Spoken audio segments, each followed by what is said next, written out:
Welcome to the 27th episode of Born in Trouble. I'm your host, John X. Bringing you the greatest in mediocre conversation.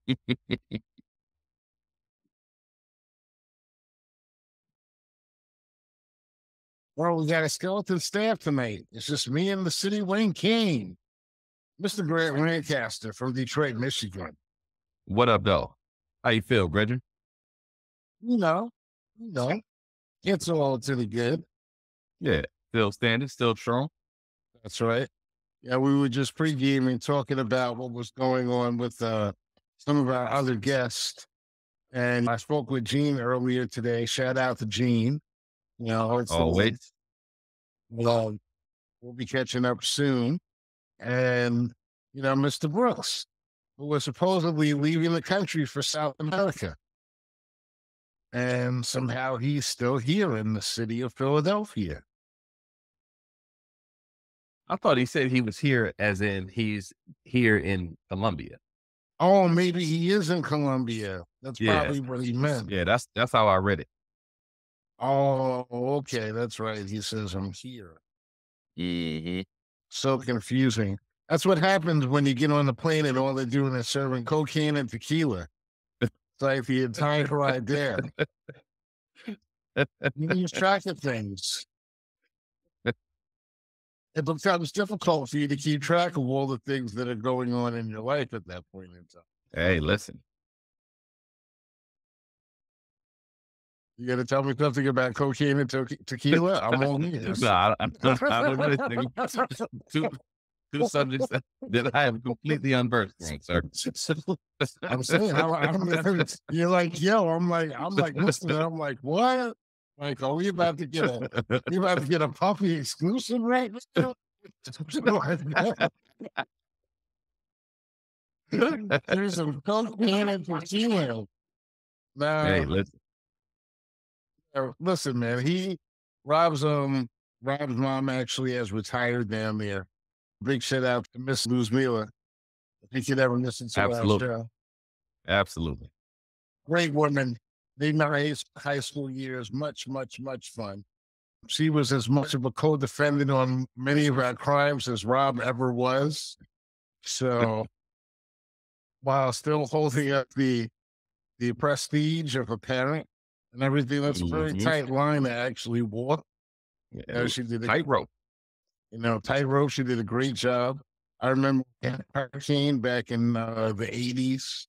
And it was a big thing on Long Island because they thought that we were actually going to have our first hurricane. Now them shits happen like every other week. Yeah. But back then, it was a big deal. And she came and picked me up at the house. And they actually lived in the flood zone where we were supposed to actually evacuate from. She came and picked me up from my safe house. And we went over and I guess it's like there's statute of limitations. It's like they can't arrest her now. And we would have got a whole bunch of beers and alcohol. And we stayed up late up in the house and got really fucked up, Yeah. So shout out. You know what I'm saying? Shout out. Was that Hurricane Gloria? Hurricane Gloria. That's right. Mm-hmm. That was the original. Yeah. And we had a good old time. We had plenty of fun. That's the same woman that took us to Atlantic City for Rob's 16th birthday, and they let us in.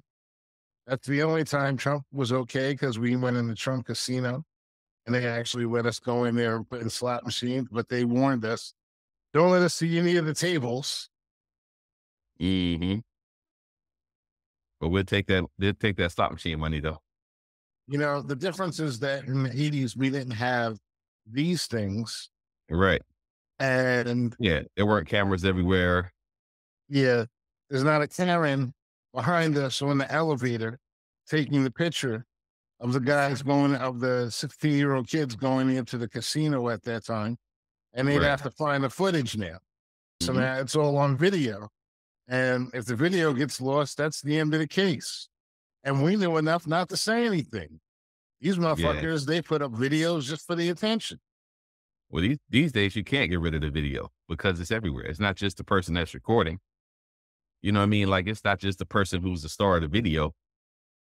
There's other people recording somebody recording, and the rings that are around, and you know what I mean? Like the traffic cams and everything. Yeah, it's like You can't get away from it. it's like everywhere. It's like nuts. Mhm. Yeah, It's Big like Brother is watching. it's impossible for them not to know everything that's going on in the world right now in a quick second. So these cats they're so messed up. I was watching a TikTok video yesterday. I got a suggestion for a TikTok video, and it was this kid that was ranting about Palestine. Normal white kid. I think he was saying he's a law student, and he was discussing all of the war crimes that Israel has done and listing them. You know, this is not anything against Jewish people ever. This is just Right. what has transpired and how it is viewed according to the United Nations and these international charters and all this other stuff.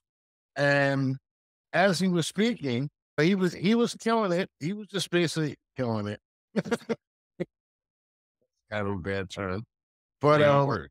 yeah, play on words. But yeah, he was I don't know, assassinate. I don't know. Anyway, he was doing his job. He's just a kid having a conversation on break from law school, and an Israeli guy gets on, and he starts, of course, refuting the stuff that he's saying. But he said it so slick. He's like, "You're in law school. You're on break. You have to watch out. You have a whole future to look out for. Mhm. You've got a whole future, and people are going to remember when you come out and you point out what is actually going on." So we live in a world of silence. Can we really say that we're a democracy, a free country, that you have freedom of speech, you have freedom of conversation, all these idealistic ideas? We have these Ivy League presidents that have come. We haven't done a show in 2 weeks. We took a week off. And they had the Ivy League presidents up there, and one of them had to resign based Mhm. upon her conversation about this topic. And just her opinion. Just, do you think that it's free? Should these people be persecuted for making these claims and making these statements against what we see as being anti-Israel? And one of them's gone. Are we living in a free society at this point? Well, yeah, you're free to do and say kind of what you want to do and say. I mean, you have that right. But the problem now is that this group think and how no one can be offended and you can't disagree with anybody, and this need to appease everybody's sensibilities and everything that won't allow you to make an honest statement and just have that statement be what it is, just an opinion. Because Mm, everybody has an opinion, but in certain lights, you're not allowed to actually have that opinion and just live with it. Just have other people live with it. Your right. opinion has to be the popular opinion. The same as everyone else's opinion, Right. which And if is it's like, not, cancel culture, that's what cancel culture thrives on. that's the fascist message, Right. across the board. And, I was thinking about it the last 2 weeks. Like, one of the reasons why I didn't do a show last week is because I had an epiphany about myself, first of all, and I was processing that and everything. And just because I'm an old man doesn't mean that I'm not capable of change and learning things about myself. And it kind of gave me a different perspective as to like what needs to be done moving forward, and even having these conversations moving forward and what we're saying and what we're doing. But as I was going over all of the things that have changed and how they've actually got us, they have us afraid to say that we dislike anything. You literally can't dislike anything without Right. someone saying that it's wrong for you to dislike these things. And I don't understand, like me, Like me and you personally, like I'm sure, we feel the same way, and everyone else that comes on the show, we all feel the same way. Like we're not really bound by that shit. You Right. know what I'm saying? It's like you're just gonna feel however you're gonna feel about me. And that's gonna be your bag because it is your bag. It's not my bag. That's not my weight to carry. It would be my weight to carry if I held my tongue. Right. And holding your tongue causes tumors and cancer and all types of crazy stuff. That's literally the definition of holding in your emotions. You're allowed to express your emotions, but they teach you the proper way to express them or the proper verbiage. Right. But can that really be taught though? So in the heat of the moment, you have to allow someone to express what they want to say. And granted, it may not be politically correct. And I say granted because most of the time I've been told that what I say is not politically correct. Mm, But I'm not here to be politically correct though. I'm here to get the point across. mm, And you can get the point across politically, but it's like, so PTSD, post traumatic stress disorder, used to be called shell shock, right, right? It used to be a two word, two single syllable words. right. And now it went from being shell shock, which was something it was direct, it was to the point, to post traumatic stress disorder, which is some 7 to 8 syllables, 4 words. I mean, it's just a longer, more drawn out, kind of softening of a term that was direct and to the point. It's actually what it is it's actually confusing the issue because by throwing all these different diagnoses in there and these different terminologies from shell shock to say PTSD was what they would call it today and all of the things that encompasses. That's something completely different now. And of course, you're going to have different types of responses to that because we're different people. You didn't grow up with the same type of something that might cause me to set off, might not cause you to be set off because Right. of something that you've experienced and how you've learned to adjust and adapt to different things. But you said something interesting. You said politically correct. And politically correct has been changed so much. And it's defined by politically correct is defined by who? And when I was thinking about politically correct today, I thought about somebody that we probably in the Black community never talk about anymore. And that is the Reverend Jesse Jackson. Hmm. Run, Jesse, run. One Jesse Run. He wanted to be president of the United States of America at one point. Well, one thing that Jesse Jackson, we'll just skip over all the other things, the operation push, whether or not he was there when King got shot, whether or not he actually set up Dr. King. That's something that's become a part of his legacy.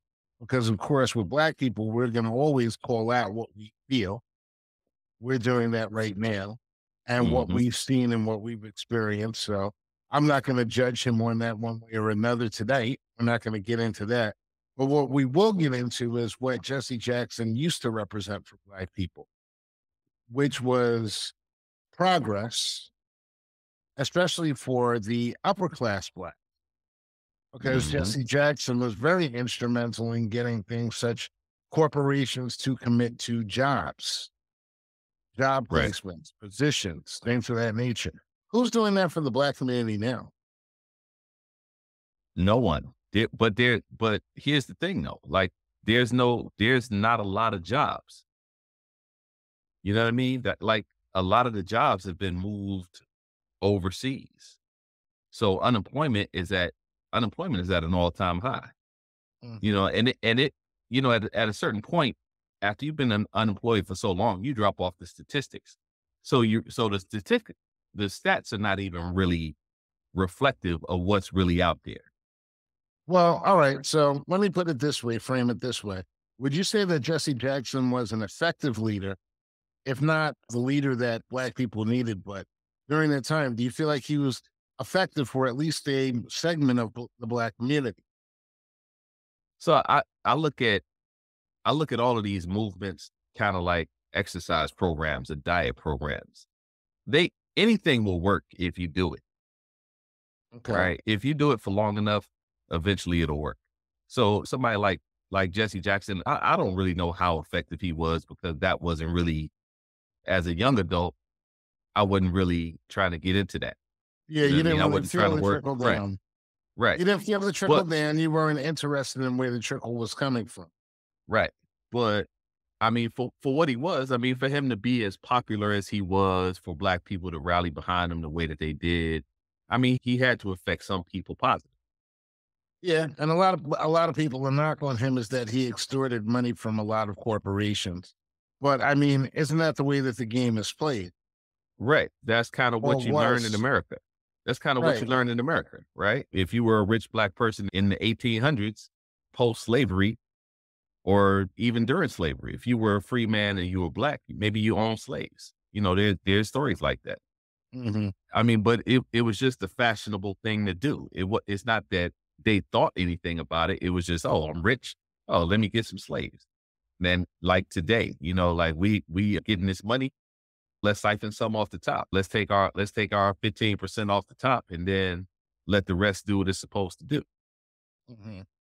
Well, the reason why I think about this a lot is because I'm thinking about the political dynamic of what's coming up right now with the next election, with Black people overwhelmingly disenfranchised and disgusted with what's going on in the White House today, with what we have in the White House today.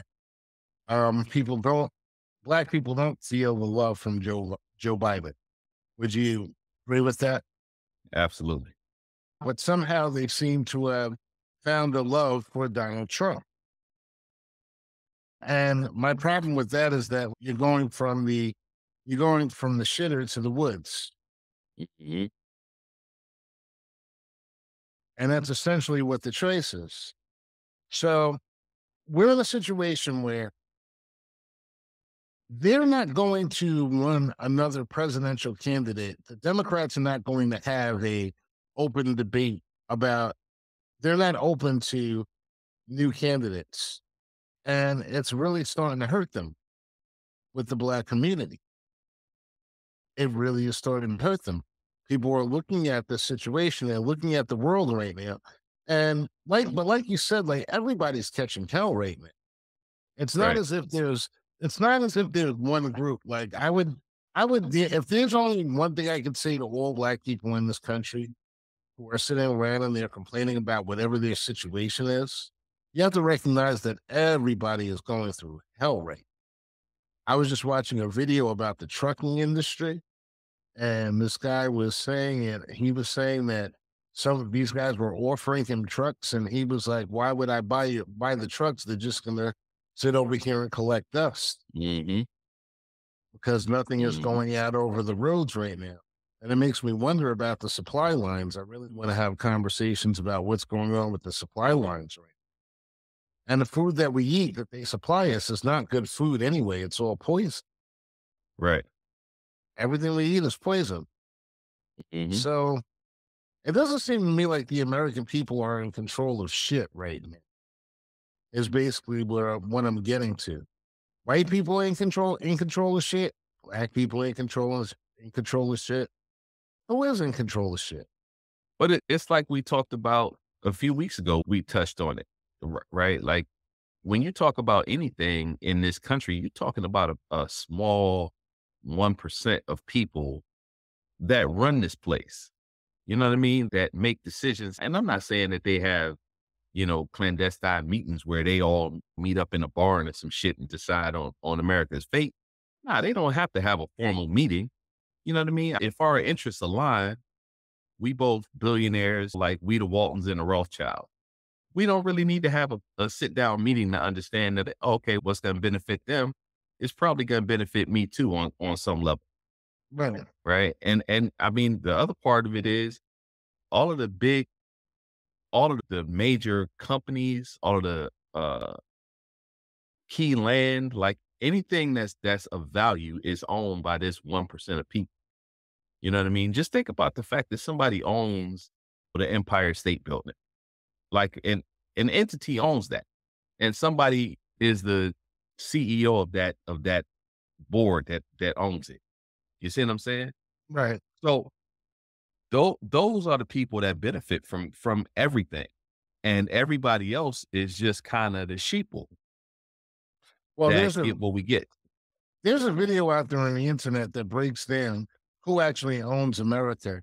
And it lists these 4 or 5 different, I think it's like 10 corporations that own everything in America. Yeah, Black Rock is Yeah. one of them. I hear that name a lot. I can't Right. remember the other. It's like BlackRock, Vanguard, and, Vanguard, yeah. and Mhm. like, and the thing is, the biggest shareholders in each one of those corporations are each other. Right. So they're not competing with anything. It's just really what this world is. They're kind of just dictating at this point. These elections don't really make much of a difference. Your leaders are pretty much just accepting dollars. Maybe 1 or 2 of them go in there with the thought process that they're going to do something. And then once they're there for 2 years, they realize, hey, there's nothing I can do with this. I might Mhm. as well get a paycheck before I'm out on my ass living in the same neighborhood that elected me and have no money. There's no wins for that. Yeah, but So when that snowball is coming at you though, when that avalanche is coming down and you trying to go up, I mean, yeah, you can duck and dodge a little bit, but sooner or later, you gonna get caught in the face with something. Bah. And then and next thing you know, you rolling with the avalanche. Next thing you know what I mean? well, that's generally the way of the world. And it seems like it's being lined up now based upon who has money, resources. Did you see that movie, the one that's on Netflix right now with Julia Roberts and Ethan Hawke and the Mahershala Ali about Oh, the end of the no, world? not yet. No, I Oh, haven't seen it please, yet. you Yeah, have I to heard it was see it. good. I heard And it was that good. it's actually a good movie, but it's the message of the movie that really needs to be discussed. It's actually done by Obama. The Obama's production company, believe it or not. Oh, And really? yeah, and it really talks about like kind of the end of times and how there's so the similarities as to what's going on right now in this world. And right now, where it's I think this is crazy. Papa's getting arrested for having booty parties. Like, let's be honest. Like, we've all known that those parties have been going on for decades. Why is he getting arrested for it now? Is it What because of is there a shortage of lube? I don't know. Like, what's you only get so long to be on top, baby boy. We got to put somebody else in that seat. but I don't who are they gonna put in the seat? I don't even No, think that I don't even think they're trying to replace that seat, to tell you the truth. The way no, I think it'll take some other form, but I mean, it'll be another. There'll be another guy that comes through like Puff did. you think? I don't Yeah, think there'll ever be a guy that came through like Puff did. You I know? mean, not exactly like Puff, but I mean, so like Master P, right? And not to put the two together, but Master P kind of came through. He didn't take the same route that Puff took, but he came through kind of like that. Too short. Came through kind of like that. You know what I mean? Like, yeah, I they'll don't find another one. They'll I don't find think another. it's I think that the world has terraformed so much, Grant. I think it's literally an impossibility. And this was another thing because it all comes down to 1 5-letter word, Money. The people True. that have it and the people that want to get it. For example, there was something with Puff's son, and his video had came, and he had in a video where he was talking about different things, and he said he made a line. They made a point about the line where I'm a rich end and everything. I'm not. I don't deal with beef on your level. Hmm. You basically you can't touch me. But then, and people were commenting on it as if like, yeah, you a rich end and everything, stay your ass out the hood and so on, so on, and so forth. But then I thought about it. And I'm like, all the rappers that are out there now are all trying to pretend and trying to get to be the same rich end that he was born into. And all that they talk about, Mhm. except for Kendrick. You got Kendrick coming out saying X, Y, and Z. You got J. Cole coming out doing different things, and I'm partial to like the lyricists and everything, but the rest of these Mhm. dudes, they're actually trying to be like Puff's son. Is he wrong? That's the new Puff's son is the really the new gangster. And any way that you like, any way that you can put flour on that, you can like wash the chicken, you can season the chicken, you can put flour on the chicken, and everything is still coming out fried. Whether it was fried from one of your Amish chickens Right. or from a chicken that was like that's a regular steroided up bird that we get out here in the world right now. Looks Right. like the same chicken. True. True. Well, I so and what you're saying is 100%. Tasty. Oh, It's 100% true, and it's tasty. and it's tasty. Um, 2896 West Grand Boulevard, Detroit, Just Michigan. Come down and get you some. City sit wings. tight, I'm sorry. why? That's That's right. right, wings. What I thought of it. That's But right. seriously, get out of But here. yeah, well, what you saying is 100%, and this is the effect of social media and the proliferation of the internet and cell phones and all this kind of jazz. Everybody kind of has that same mentality, and that same mentality comes based off of the algorithm that sends you more things that are like what you think. It sends you more people to, in your mind, verify that you're right about what you think. You're right about what you're doing. You're right. And in this kind of society, Until you're is wrong. until you're wrong. But you don't know that you're wrong until the 1% or some representative of the 1% decides that you're wrong. That you're wrong. Like we talked about it before, and at least I did. You know, the first thing that I said that probably got me on the anti-Jewish watch list, which I'm sure exists right now. The first thing Is that that I said, Schindler's List? it's a reverse Schindler's List. You know, my man yesterday, my man yesterday, who was sitting up there on the TikTok running through these different things, I'm sure he made it onto that list. You know, the thing is, like, the thing is about it's not about hating. Just because you tell the truth about a people doesn't mean that you're racist against them or the truth about what it's not even about the people, it's about what the state of Israel is doing. It doesn't make you wrong to tell the Except that truth. we don't want that truth to be known. We want to forget that truth. We well, look, it's like here's my thing, and like this is kind of like what the epiphany was. I could possibly be upset by these people losing their lives. The land, you know what I'm saying? The way they stole it, those lands have been stolen from other people, from Black Jews, Israelites. There's an argument that a lot of the people who possibly originally inhabited that land, the royalty, got shipped over on slave ships here to the United States of America, which Mhm. would make perfect sense. And for the people the hoteps that listen to these shows and get all into this stuff, it would make perfect sense for you to take these people who look like these people and hide them amongst other people in the colonies that also look like these people. Right. That's a way to just wipe them off, you Absolutely. know, That's how wipe they them do it out. all the time. Yeah, you plan an agent. Right. But you plan an agent, but also if you remove those people, then and you mix them in a land where there were a lot of other people. The other big thing is that the Indians were the Black people. We are the owners of this. We are the people that originally inhabited this land. So those two things could possibly be plausible. Having that conversation, though, it's in no way a danger to any Jewish person or a person that identifies them as someone who comes from Israel today. unless there's some truth to it. Right.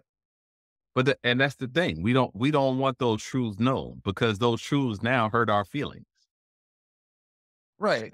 But could it be truth? Could it be truth?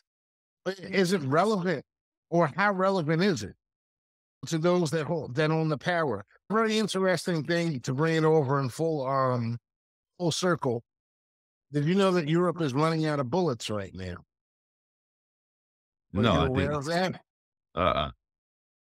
Europe is running out of bullets. They have given so many bullets and so much artillery to Ukraine and Israel for these wars that you can now see the bottoms of the stockpiles. Wow. They need people to produce and companies to produce more bullets. There's an opportunity to make some money right now as a manufacturer of artillery and hardware. It's also making people who live in the United States who have stocked up on it, artillery look like geniuses. So this is not just a local problem. You know, people have been saying that artillery is bullets have been hard to come by for a while Well, in certain oh wow. areas, Mhm. certain regions. And now it's actually hitting the places where they're actually making money off of it. And I just thought about the irony of the fact that they have to ramp up production of items that kill people. We can't come up with any type of way to make peace and make money and have people live amongst each other. And we're going to quickly find a way to get more bullets out there in the world. But also, it also made me think about the fact that the world is like leaving itself open for coups in a lot of different areas, like Africa, for example.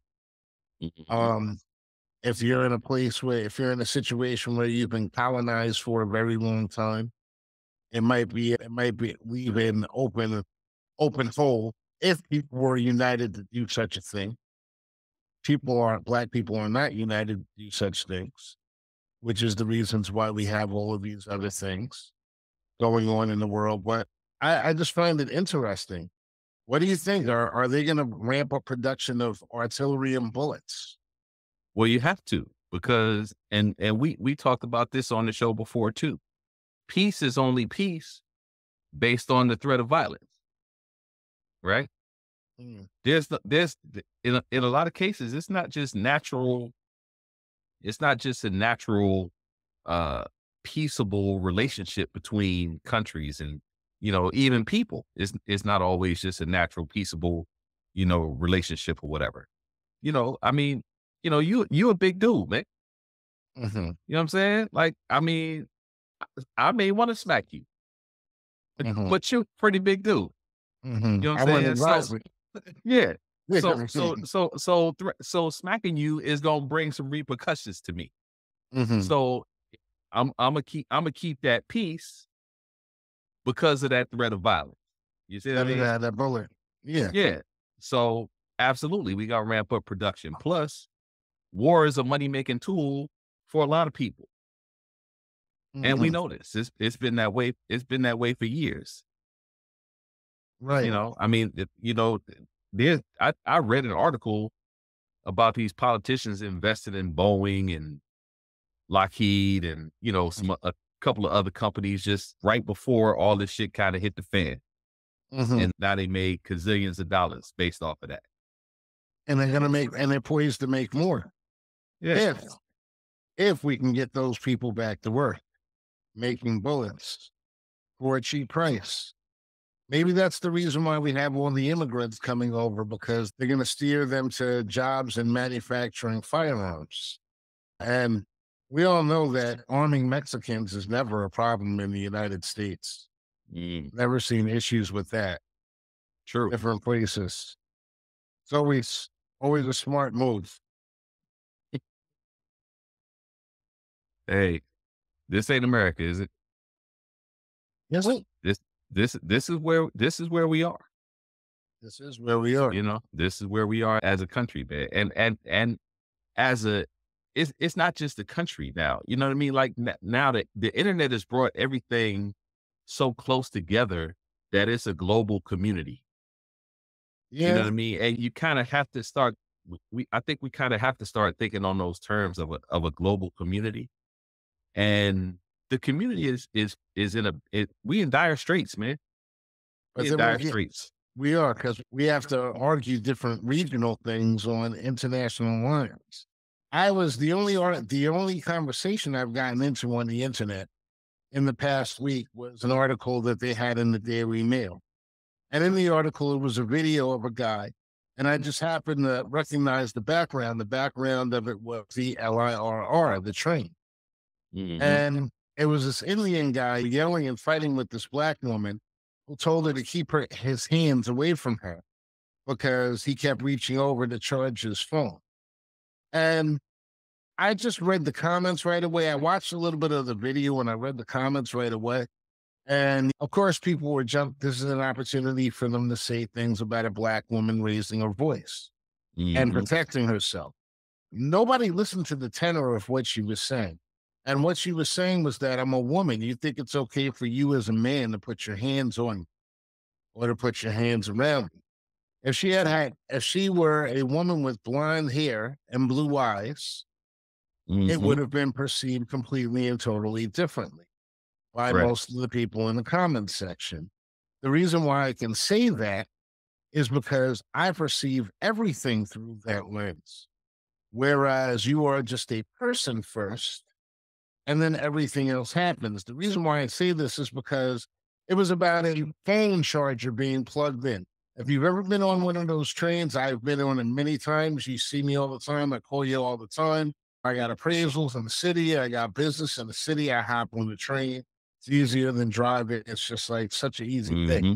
But there is only one plug in each car, and it's in the back of the seat that's by the door and everything. There's usually like one or two plugs per car. Okay. And you've Hmm. been on the LIRR when it's busy, Hmm. it's standing room only. Yes, sir. So if your phone is not charged before you get on the phone, before you get on the train, there's a very large possibility you're not going to be able to charge your phone on that train because it's just too much going on. It's too many people. You can't bend down. You can't do whatever. And this guy was breaking like 3 or 4 different protocols when it comes to plugging in your phone on the LIRR. I know because I've been in these situations. I needed to plug my phone in. I've also had people come and plug their phone in near me. There's certain things you do, certain things you don't do. But these people had already made up their minds based upon looking at what she looked like, what he was saying, and none of the other surrounding circumstances whatsoever. Hmm. So it just made me think about how easy it is to misconstrue these videos. Oh, And, absolutely. and on the flip side of that, the woman that had the breakdown in Victoria's Secret. Like it was a big thing where they had a Karen who was like screaming, don't take my picture, this and that and this and that. Oh, It yeah, was a yeah. white woman, right? Turns Mhm. out that she actually did have a mental disability, and she was just a person that was like frail, and she had a breakdown. So that's one black person, one white person. Most people got it wrong. Right. But like you said, we're one community. But we're one community that's like rushing the judgment on fucking everything. And it's causing us by the time you get done with those fights and you're having based upon these information, truth doesn't matter anymore. And this is the way we disseminate information now. Truth doesn't matter anymore. It doesn't matter that that woman broke down, that she actually did have a mental disability. Doesn't Well, matter anymore. the truth is subjective, and the truth is subjective to. There's a movie that I saw one time called Vantage Point. There was like 4 or 5 people that saw an incident from different angles. So your perception of it was totally different from Right. everybody else that saw this incident. And that's, basically what I use to break this thing down. I'm looking at it I'm looking at the world through my lens and my lens only. My lens was created by the stimulus that I got, my reaction to it, and then the reward or punishment that I got based off of my reaction. And And over you the know what? years, No, we've discussed that before on the show, and I just want to right. that's actually, and that is a great movie. I've seen that movie before. It's a great movie, but just along those lines of the vantage point and you taking things the way that you see them Mhm. nowadays, there is there's less of a rush to.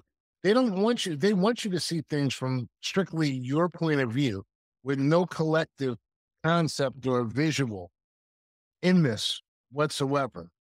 The collectivism has to be based upon hate, has to be based upon hating something, talking bad about something, feeling negative about something. That's where it has to go from. That's where it has to derive its strength from these days. And people wonder why things are the way they are and they keep getting worse. Because anytime someone tries to make it better, y'all out there running your fucking mouths talking about that they're assholes or that they're self-serving, and there's no possible way to bridge that gap. It's a thankless job. Right.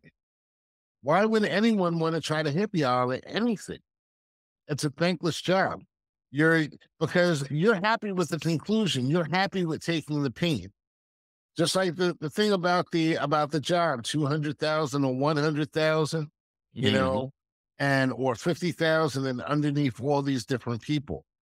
That is such a deep fucking study and thought Right. process that you would rather feel better yourself during the course of the day than provide more for your family. Mhm. And you wonder why your family is struggling.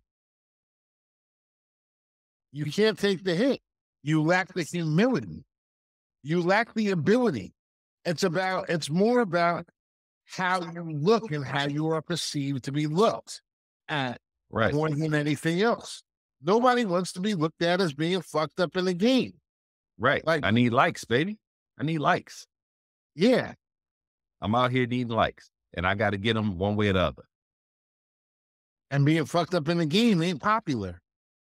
Charleston White, it's funny. That guy, he be snapping on everybody. I Oh my think god, he's hilarious. Oh my he is, God. man. He's funny. Dude is, dude is funny as fuck, B. But Funny as fuck. if you listen to him, he makes salient points. Yeah. Yeah. And he started out. I saw a video of him. He was like, "Yo, listen, I started out making salient points, Mhm. and y'all didn't want to hear us." It was like the same thing. Like we had this conversation. We had a conversation early in Born in Trouble. Charleston White. We had talked about that a long time ago on the show when I had first went on that app, and I was learning about these apps. But you know what? For it's comfortable for a large Oh segment of yeah. people. It's comfortable. Oh That's what yeah. they want to hear. What I'm saying doesn't resonate with them. They don't understand my inflection, my pitch. They don't understand none of that stuff. It's just like I'm just out here like, floating in the wind. It's Mhm. sort of like most desirable, I'm not the most desirable mate right now because I'm not talking in the dialect that would attract those type of people. Mm. And that's part of the problem too. We go into I'll go back to the dating thing for a minute. There's been a lot of conversations about dating and wanting high value men and how these women actually end up with these other dudes. And these other dudes are just like, that's what they grow up with. That's what they know.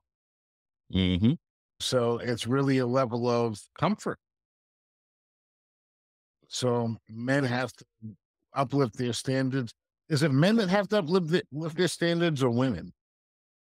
Because I think it's both. women always like men used to like run around and do things and jump through hoops from women. And I guess they still do. but they do it at the strip club. If you want to get your bag, you get your bag at the strip club. Right. But then where are you on the dating menu? If you know what I mean? Like if you a stripper, you ain't an entree on the dating menu. I'm sorry. You might be an appetizer. You might be a starter. You know what I mean? But you ain't an entree. But if, You may be dessert. but eventually you're going to have that bag. You're going to get that education, or you're going to have that money if you're smart. Think about Cardi B, for example. Got to give a shout out to Cardi. Cardi. Not because necessarily I lust for her, as someone suggested that I lust for Cardi B, but she's a single woman right now. Let's break her down for a second. She's a former stripper. Mm-hmm. Videos of her. I've seen Cardi's coochie on the dark net, different places. Mm-hmm. You've seen it all from back when she used to work in the clubs. But now she's 100 million, 200 million, 300 million. Is that redeemed? Could I? So, so let me say this. I could easily fall in love with the money. I could Mm, easily fall in love with the money, but falling in love actually with Cardi B, and I'm not trying to disparage Cardi B in any kind of way. I don't know her. Beautiful girl, you know what I mean? Like all that. But her resume doesn't speak to someone that I would hire for the position, right? mm. However, if we talking $100 million, $200 million, then I may acquiesce and just say, hey, you know, Yeah, the sack if you rate. want to get with this, yeah, if you want to get with this, then come get with this. Right. You may want to act right. You Right. know, Offset didn't want to act right. This is where the rubber meets the road. Cardi B is a different woman than she was when she was dancing on those poles. But in many ways, she's still the same. But here's what I believe women don't understand about men, and I'm talking about traditional men. Traditional men don't care about how much money you make, because for me, Mm, you can't pay for nothing, right? mm, I'm just not cut like that. You mm, can't pay for nothing for me. You know what I mean? Like, and when my money ends, the good time is over mm. until I get some more money. Well, I mean, like that's your perspective. You're doing what you're doing. But like you said, you could fall in love with the money. So Cardi B, Hmm. 200 million, right? Not like she's giving old dudes a shot, older dudes a shot. She's probably gonna, Right. if she does, she's gonna stick with somebody probably somewhere. We're not trying to be candidates for the Cardi B Love Connection show. I No, don't. no. We're not gonna be on a dating game for Cardi B. We're talking hypotheticals here. And as I said before, I like Cardi. I think she's like very smart. She's a very smart woman. And I think that she's gotten to the point where she's probably outgrown the nonsense of whatever it is that she's been going through. She's phased out. She's phased out of that type of relationship. He seems Right. like he's like all in on it. And why wouldn't he be? Mhm. Because that's what he knows. She's going in a different direction, per se. But how successful is she gonna be? I mean, what type of dude is she gonna really get with, if any? Well, you already know it's going to be somebody that's in the circle.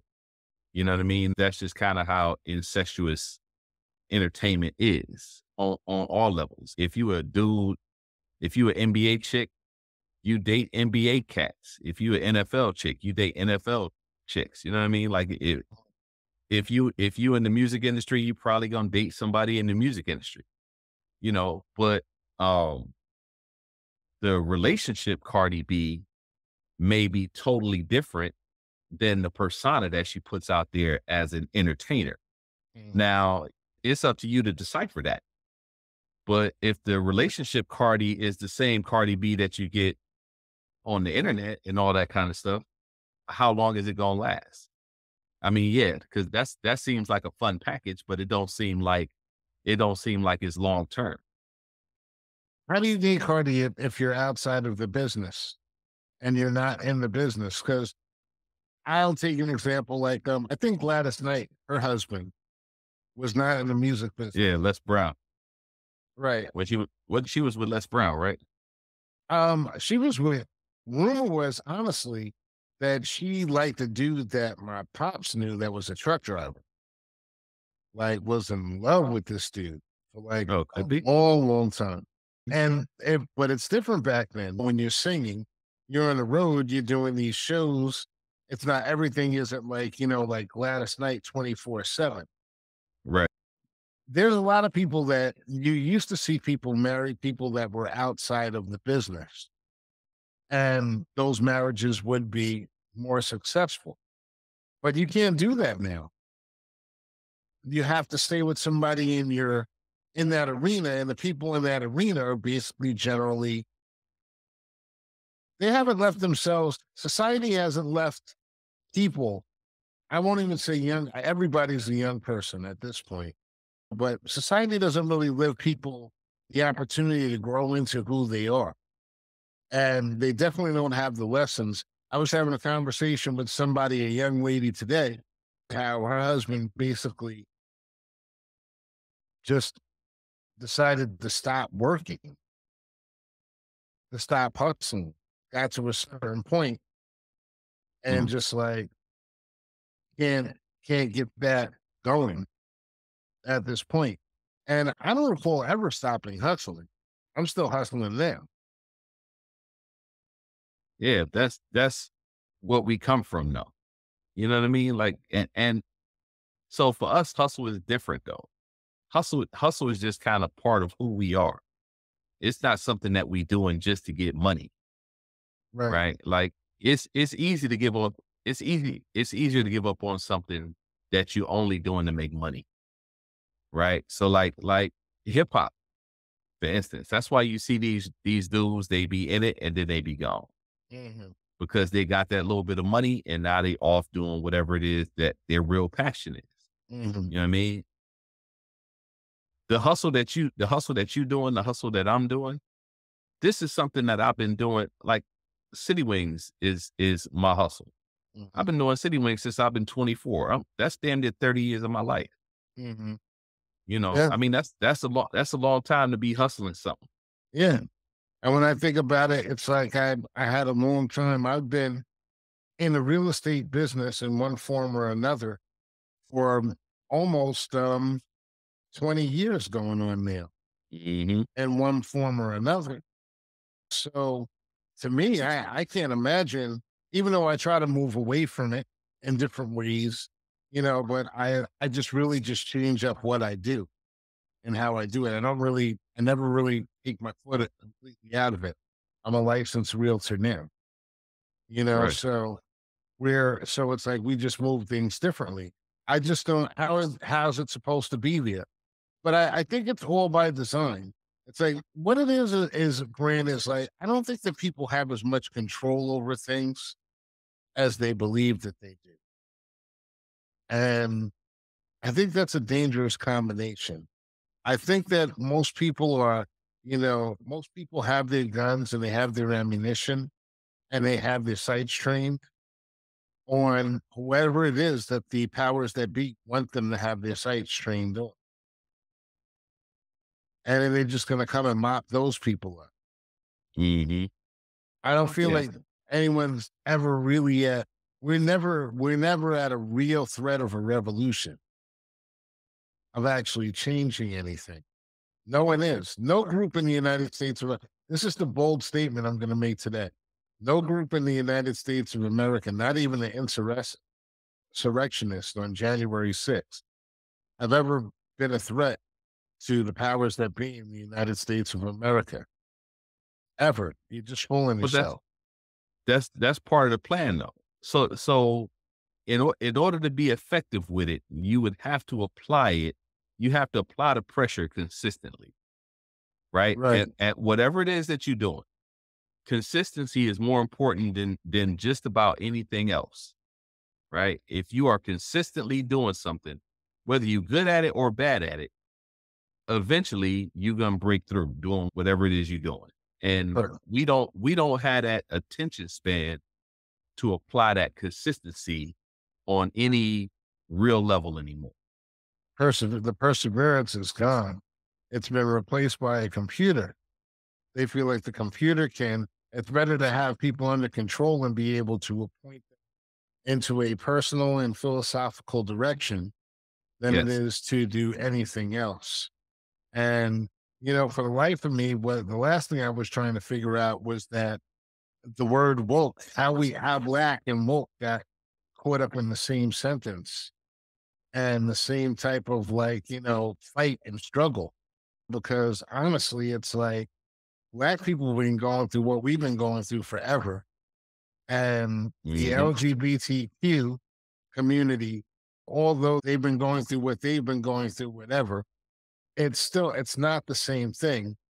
And I don't understand how black people really allowed those two things to come together and be melded as one.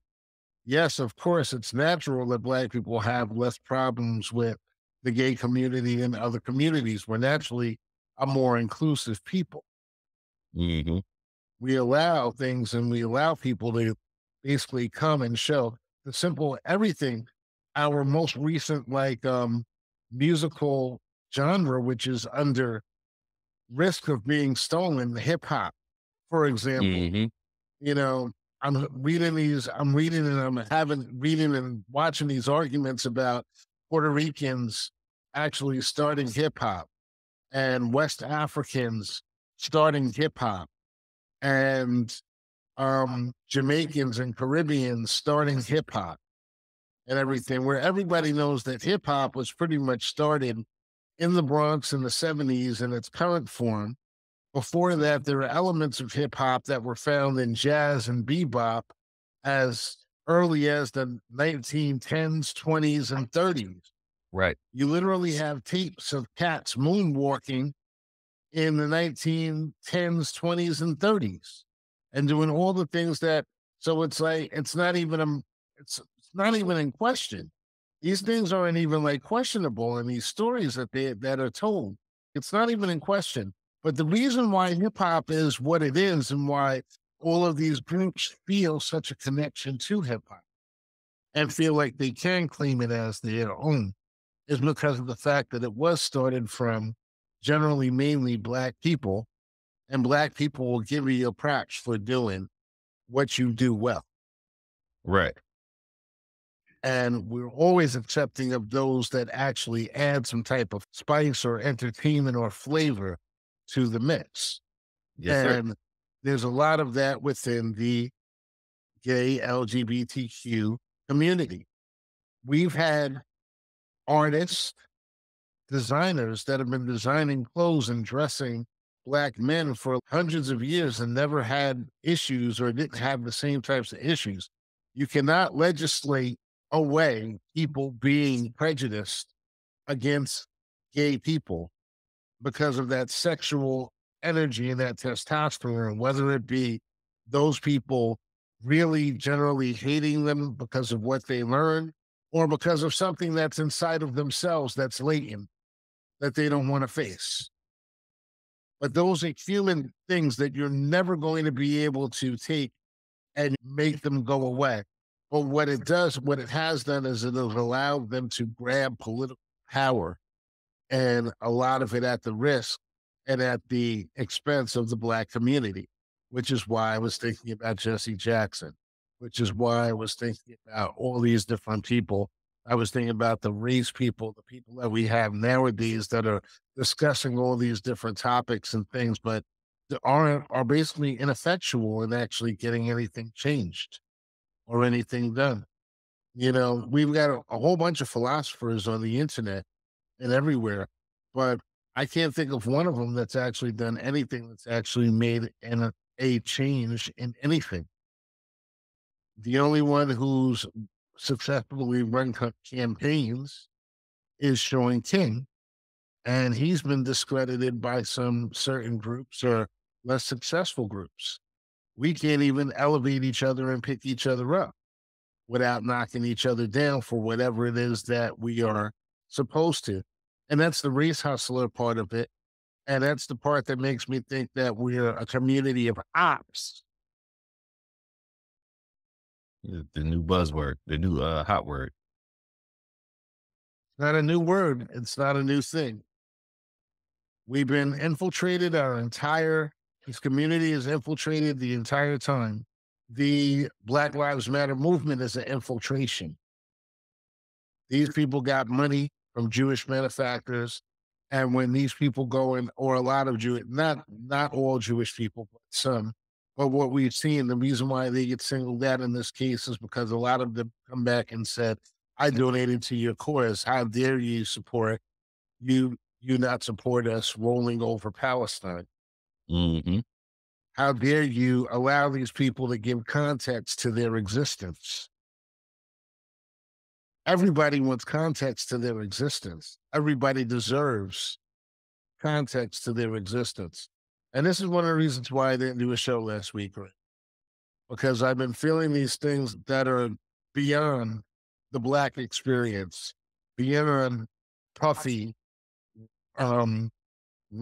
having dudes come and run up in our mediocre singer that he dated for a long time. It's like that whole situation to me is just a big fucking joke, honestly, and everything. Not to say that what she's going through wasn't serious and wasn't her thing. It was something that, but that's something that she experienced while attempting to attract people and fame for singing pop songs. She wasn't like going out there trying to march on Washington. This is not Aretha Franklin in Detroit, Michigan. This is not Gladys Knight walking and marching. These are not freedom. These are not, they are Black. That is the only thing that makes them fucking relevant. The fact that their skin tone is also Black. But what they doing is 100% self-serving bullshit. So what the fuck? None of them are doing anything to stop the way that the votes are being taken away from Black people, something that Black people died for.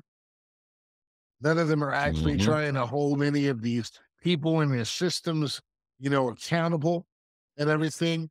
And I know this, I could say this about the systems. My grandson was in the system. It was an all Black school district. And they basically did the worst fucking job and tried to do it while laughing, shucking, and jiving. It's disgusting to me. It's disgusting. And then somebody's going to tell me that I'm not Black enough. B, you already know how that shit has ended. I've been, people been telling me that since I was in first grade. They've been testing me on that shit and walking away bleeding for like a long time. You know what I'm saying? That shit ain't nothing new to me.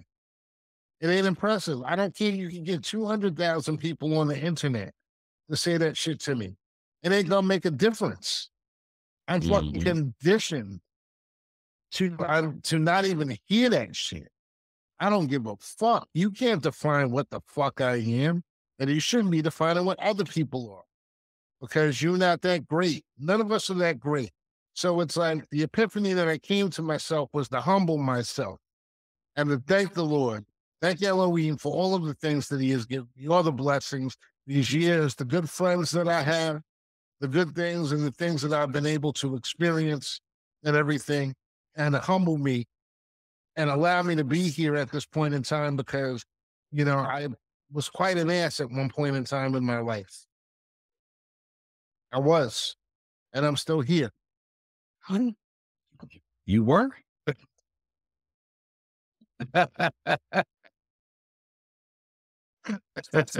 And sometimes I still can. And sometimes I promise you I will. So here's the thing, though. This is what you're talking about. This is simply age and wisdom, B.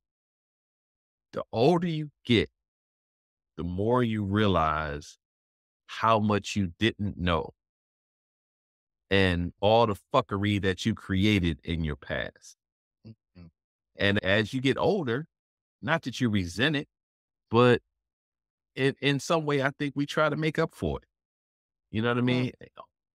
I don't know if I resent anything that I've done per se, but I resent the lack of focus that I didn't have in sharpening the Mhm, message. What I'm doing right now, what we're doing right now is exactly what I'm supposed to be doing, which is mhm, the oddest part, which is the odd part about it. I can't stop this podcast even if I wanted to, because generally what it is the message that was brought to me is that certain people are brought here to basically do what we're doing right now, which is tell mhm. the fucking truth and hopefully make everybody make it like, better for everyone. And it's not really to make it better for everyone. It's just really to warn the few people that need to hear. Some of us need to hear. The rest of these motherfuckers, they lost causes. Ain't shit you can do that's going to save them. Yeah. Ain't shit. But, just the fact that you're able to put the podcast out there to touch whoever it's gonna touch, you know what I mean, is a beautiful thing. You know what I mean? And that's anybody that can benefit from 54 or 53, anybody that could benefit from our 107 years of wisdom, Mm, please. damn. 107 years. Yeesh. Yeah. But that's what I'm saying. Take from it. Learn a lesson. It's easy to learn a lesson when you get hit upside the head. Yeah. It's harder to learn a lesson from somebody else getting hit upside the head. But take the lesson. Well, you know what? That's the whole part of the thing. And I'm going to end it on that because they try to make sure that you don't get to the lesson because now if you get hit upside the head, you can sue.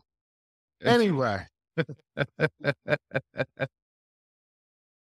wrapping up the 27th episode of Board in Trouble with my man, the city wearing Ken That's right.